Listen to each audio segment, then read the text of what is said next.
Jauh sebelum Negara Kesatuan Republik Indonesia berdiri, Aceh Darussalam telah berdaulat sebagai sebuah kerajaan merdeka dan bahkan menjadi bagian dari kekhilafahan Turki Utsmaniyah. Hal ini sungguh-sungguh disadari oleh Soekarno, sehingga Soekarno mengajak dan membujuk Muslim Aceh untuk mau bergabung dengan rakyat Indonesia guna melawan penjajahan Belanda. Serta ditambah kesempatan bagi penduduk di sana untuk ikut campur mengambil bagian di dalam pemerintahan negeri. Dit zijn de eerste opnamen betreffende de militaire actie in Indonesië, genomen op het vliegveld van Semarang. Pada saat Indonesia mengalami agresi militer Belanda, Indonesia kewalahan. Sehingga Presiden Soekarno melirik Aceh agar ikut menghadapi agresi militer Belanda. Akhirnya, pada bulan Juni 1948, Presiden Soekarno melakukan muhibbah mendatangi Aceh Darussalam. Di Aceh, Presiden Soekarno disambut gagap gempita oleh rakyat Aceh dan ditapuk sebagai pemimpin oleh para tokoh setempat. Presiden Soekarno dengan sengaja menemui Daud Bereh. Soekarno selaku Presiden Indonesia memanggil Daud Bereh dengan sebutan kakak atau kakanda.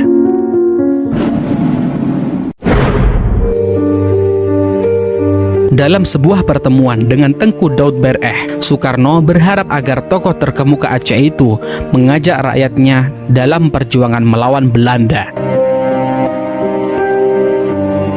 Sehingga terjadilah dialog yang sampai saat ini tersimpan dengan baik dalam catatan sejarah Aceh.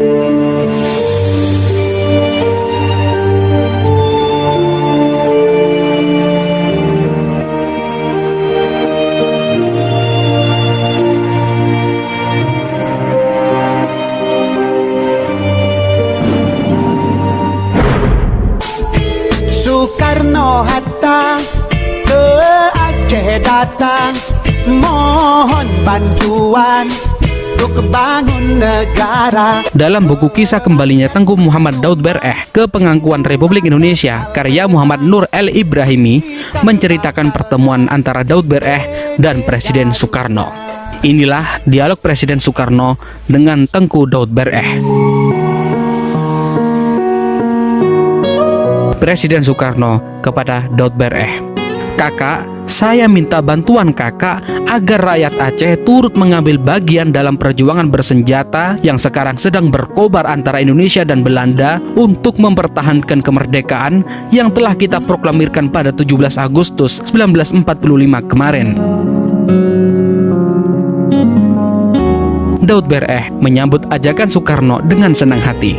Kemudian Daud Bereh menjawab, "Saudara Presiden, saya menyatakan sanggup memenuhi permintaan tersebut asalkan perang yang dikobarkan adalah perang sabilillah, perang untuk menegakkan agama Allah. Sehingga kalau ada di antara kami yang terbunuh dalam perang itu, maka kami berarti mati syahid."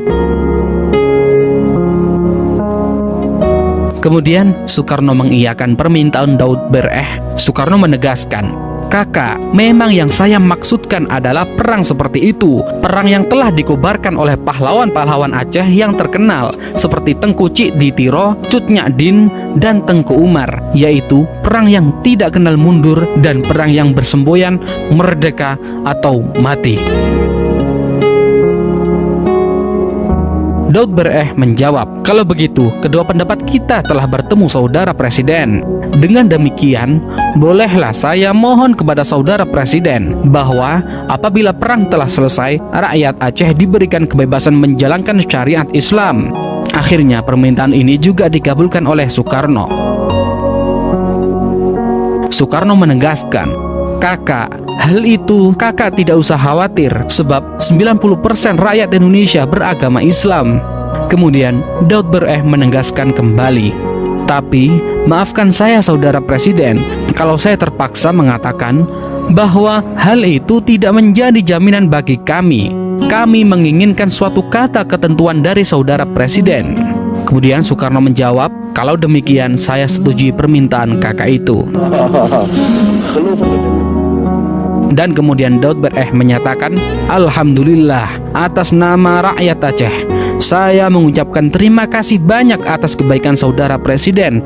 Kami mohon sudilah kiranya saudara presiden menulis sedikit di atas kertas ini, kata Daud Bereh seraya menyodorkan selembar kertas kepada Soekarno.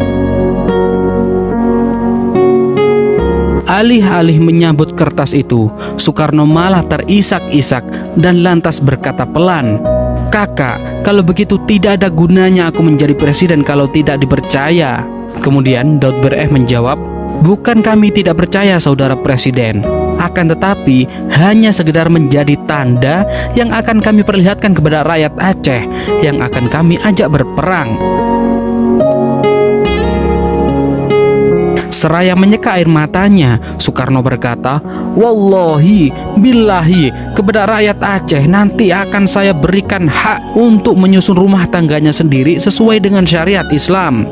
Dan wallahi, saya akan mempergunakan pengaruh saya agar rakyat Aceh benar-benar nanti dapat melaksanakan syariat Islam di daerahnya. Nah, apakah kakak masih ragu-ragu juga?" Akhirnya, perjanjian yang termaktub dalam kertas itu disepakati bersama oleh Presiden Soekarno yang mewakili Indonesia dan Tengku Daud Bereh yang mewakili rakyat Aceh. Mendengar janji tersebut, tokoh-tokoh Aceh semakin mempercayai Soekarno. Soekarno dipersilahkan menyebutkan kebutuhan yang urgen dari pemerintahan.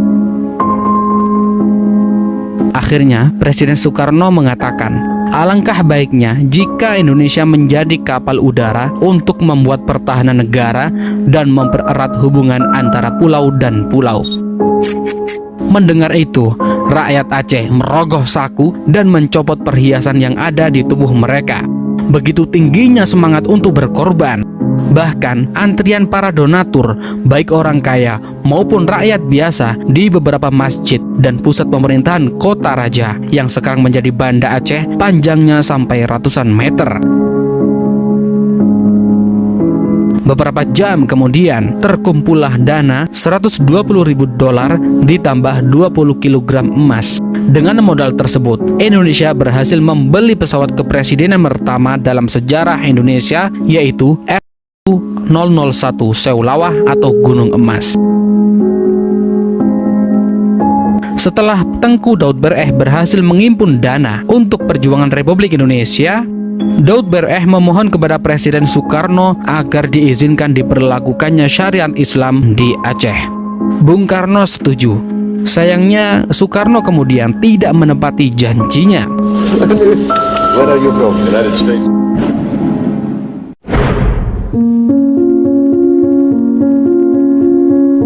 Satu tahun kemudian, pada tahun 1949, Aceh Darussalam bersedia dijadikan satu provinsi sebagai bagian dari Negara Kesatuan Republik Indonesia. Namun, pada tahun 1951, belum kering bibir mengucap, Provinsi Aceh dibubarkan pemerintah pusat dan disatukan dengan Provinsi Sumatera Utara. Jelas sudah, hal ini menimbulkan sakit hati rakyat Aceh.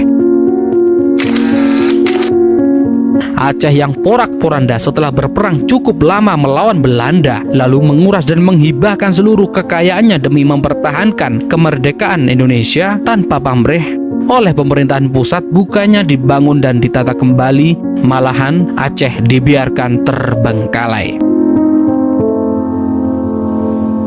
Bukan itu saja, hak untuk mengurus diri sendiri pun akhirnya dicabut. Rumah-rumah rakyat, dayah-dayah, maunesah, dan sebagainya yang hancur karena peperangan melawan penjajahan Belanda dibiarkan porak-poranda. Selain itu, demi alasan persatuan, Presiden Soekarno menolak pemberlakuan syariat Islam di wilayah manapun di Indonesia. Presiden Soekarno menegaskan dalam pidatonya di hadapan rakyat Amuntai, Kalimantan Selatan pada tanggal 27 Januari 1953, Indonesia adalah sebuah negara nasional yang berideologi Pancasila dan bukan sebuah negara teokrasi dengan haluan agama tertentu.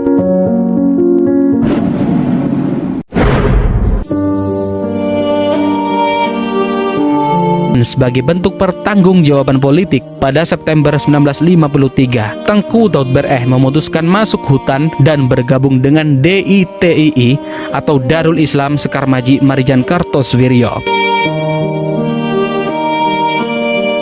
kekecewaan terhadap Soekarno tetap digenggamnya.